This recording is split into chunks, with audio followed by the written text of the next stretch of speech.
What is going on, YouTube? Welcome to another episode of OmniBlade Gaming. OmniBlade Gaming, thank you for stopping by.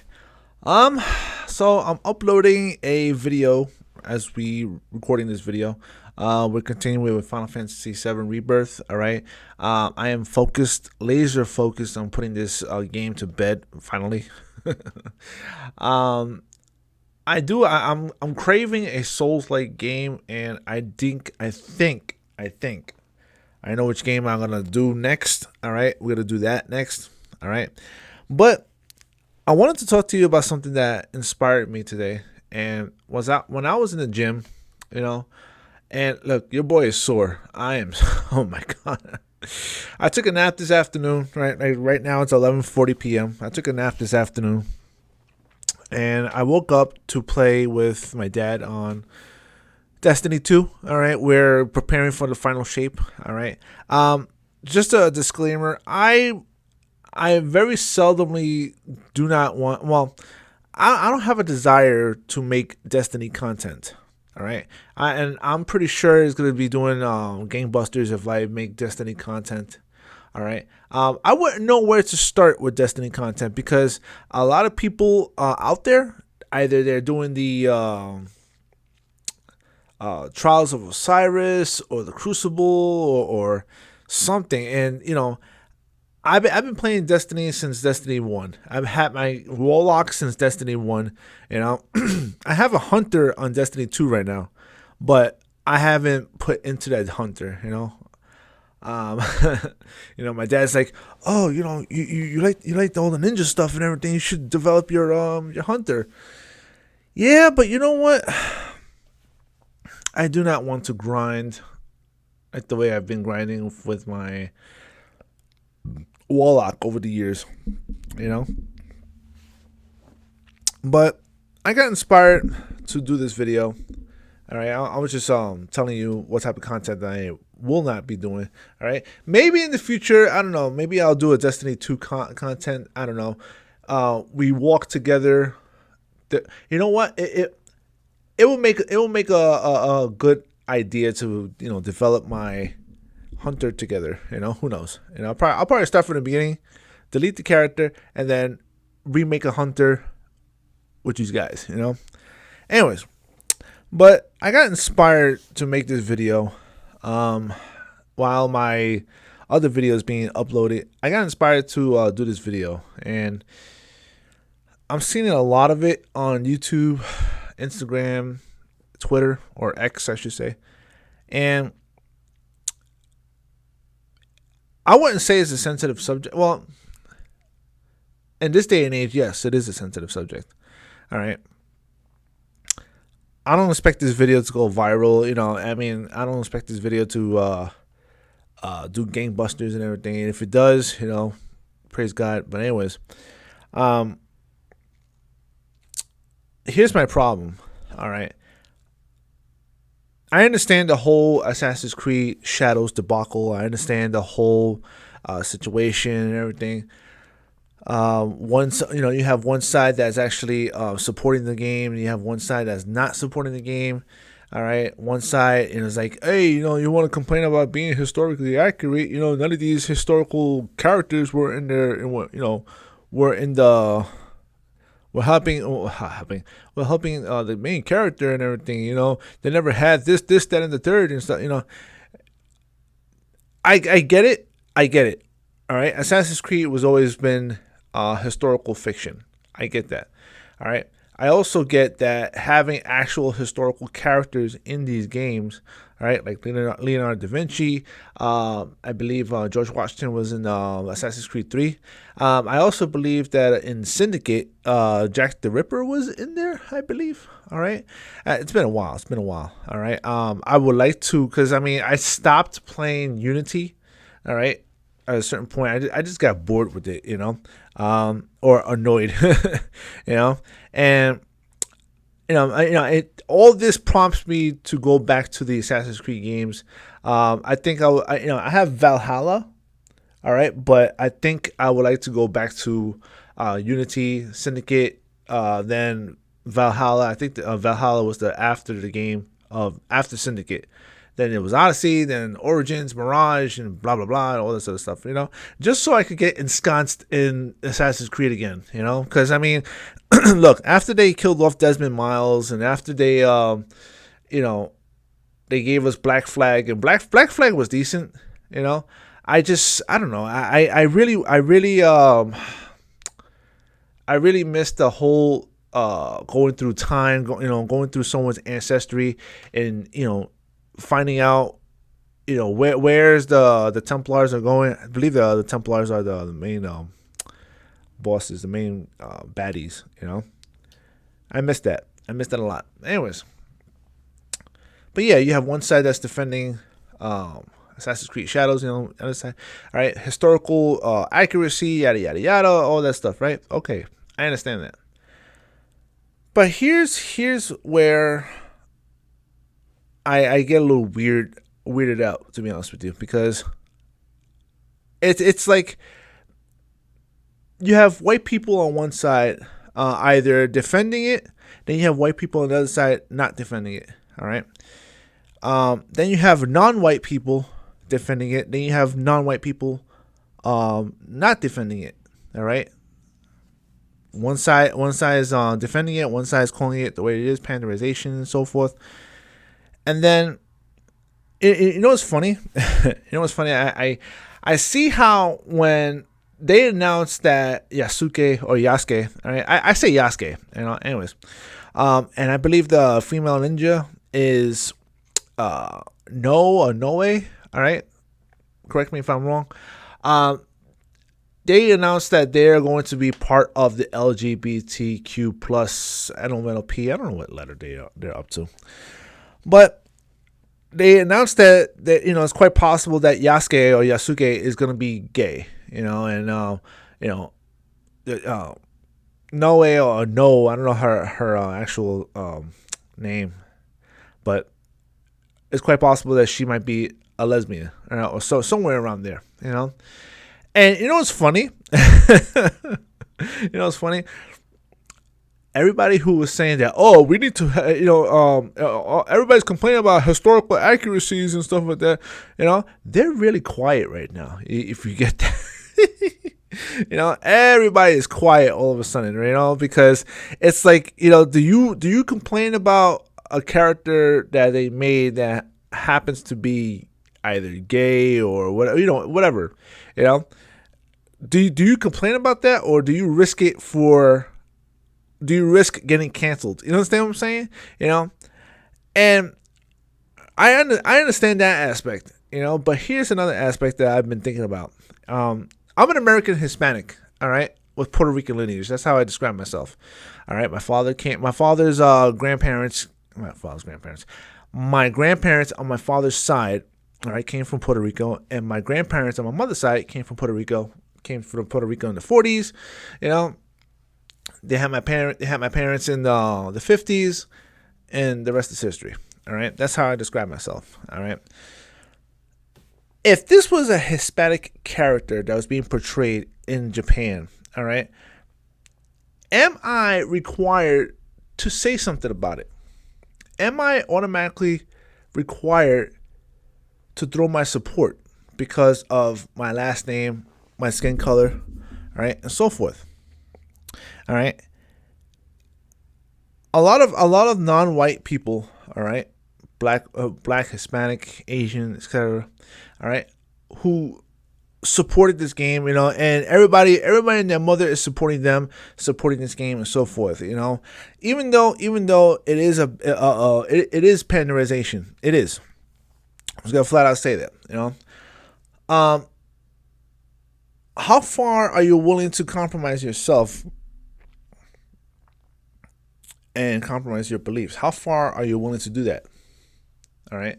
Now I get it. A lot of them are throwing their support because of the fact that, either they get sponsored by them. I don't know. How many times have you seen a YouTuber that said, "Thank you so and so for sponsoring this video or sponsoring the stream"? All right. Guarantee closer to the release date, they're gonna get some sort of special edition to it, some sort of copy and whatnot, digital or physical and whatnot. You know how it is with a lot of these big YouTubers. I'm just a small YouTuber with big dreams. I see my channel blowing up. But my problem is this. Why is it the fact that when it comes to a non-white person, all right? Because let me say, okay, so when it comes to white people, all right, either they're automatically racist, right, when they criticize something, all right, or they all of a sudden, either express some sort of white guilt and they bash their own people in the process. It's like it feels like a self-hatred, because it feels like it's required of them, all right, to do that, to stay either relevant within society, within non-white people, with the rest of non-white people. White people are the bad guys all of a sudden. It's kind of weird. It's weird and sad. But then when you have non-white people, all right, who are not defending this game, because you do have a lot of non-white people who are not defending this game, either there's some sort of alt-right puppet. It's a self-hatred. They hate their people. They hate their skin and everything. And it's sad. It's sad because here's the thing. Why is it that when you look at me, all right, you don't see, the first thing you see is my heritage and my skin color, all right? The first thing you see, all right? But a lot of people automatically think that by default, I have to go and throw my support behind a specific game, or I have to vote a certain way because of my skin color and heritage by default. By default, I have to support this. By default, I have to vote like this. By default, I have to talk about it. If I don't talk about it, either I don't care, or I'm letting my people down. And it's sad. It's sad because I remember when Terry Crews, all right, when he says, I believe he said he loves his white brothers and sisters, all right. And then the minute he said all lives matter, all right, they everybody and their mother was getting on his case. Oh, you're a sellout. Oh, you hate your own kind. Yada yada yada. And it's sad. It's sad. But the minute a white person says all lives matter, or they criticize Beyonce with her cowboy, was it Cowboy Carter's? I don't know. This ain't Texas. You know what I mean. The minute a white person criticized her music, oh, he's a racist. Stop it. Just stop it. Stop it. Because if I'm gonna throw my support behind somebody or something, all right, it's because they aligned with my beliefs, all right, they aligned with my views, all right, and they aligned with my faith. Okay. I am not gonna throw my support behind something because, hey, my last name is Hispanic, my skin color is different than yours, and so forth. No, I'm not gonna do that because why? By default, I'm supposed to. I'm required to. You understand what I'm saying? If I don't throw my support behind this game, I'm a sellout. Or if I don't throw my support behind a specific candidate or a specific group and everything, I'm a sellout. Do you understand what I'm saying? Are we as a people have fallen so far, right, to view each other that way? I remember when I used to work at it's no longer there anyways, but I used to work at Aeropostale, Times Square. All right, it's no longer there. All right, I'm not gonna get into the whole craziness, but I've had Hispanic people telling me that I don't act as Hispanic, I act white. All right. What do you mean by that? If this is acting white, then what's acting Hispanic? All right. If if this is acting white, then what's acting black? You know, because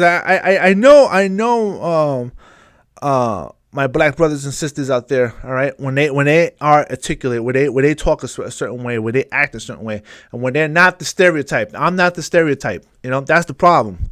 You know, this world accepts the stereotype more, all right, than you being a high value man or a high value woman. You know,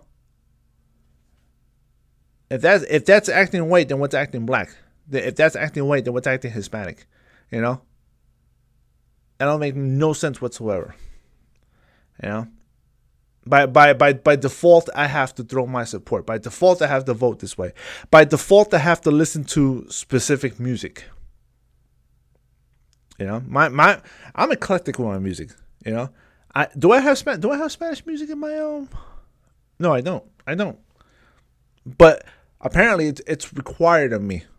Oh, but this is your heritage and everything and stuff like that. But you know what? You know what? You may be right. All right, but it's me. It's me. All right. I love what I love. I have look. I'm gonna say this, and I know this is probably cliche, I guess. You know, or it's connected to a specific political group or whatnot. But look, I am a free thinking individual. All right. I have first and foremost, I have my faith in Christ. All right. Born again Christian, no problem. All right. Christ, my family, and that's it. All right.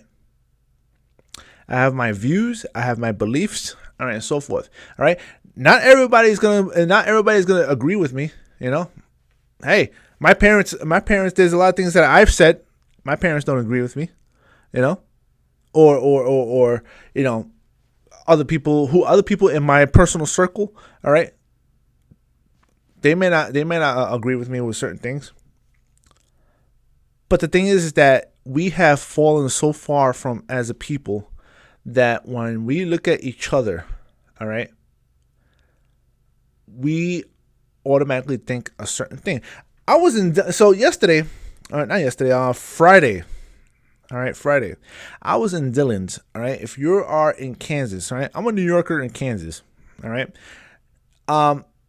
if you're in Kansas, right, whether it's Wichita, Derby, etc., all right, they have this big store. Right? I wouldn't. The big is not even the word. You know, it takes like like 8 blocks. You know, you literally could get you literally could get lost. All right, and I've encountered 2 people twice. You know, obviously twice. Once in Hobby Lobby and second in Dillon's. All right, let me talk about the Hobby Lobby experience first. So, Hobby Lobby there's one here in Kansas. All right, they specify with hobbies, whether you're into journaling, when you're into drawing, etc. Hobbies. And I interacted this one woman. All right, she was she was checking me out, scanning all this other stuff, and the problem is that. I don't know if she was socially awkward or if she was a certain type of way, very timid or anything, or she had social anxiety. She was very quiet, and she's like, and I'm look, I am the friendliest person ever. All right, I am the most friendliest person. All right, I can make you laugh, I can make you cry, I can make you mad. All right, and I was like, oh yeah, how I was just talking and everything, and she didn't want to make eye contact with me that much. All right. She didn't want to. Have like I wouldn't say a loud demeanor. All right, but make her voice known. Make her voice loud. She didn't want to be like that. Now I don't see her anymore. I see the usuals. But I haven't seen her in a while. And and when I left the store and I was in my car and I said, man.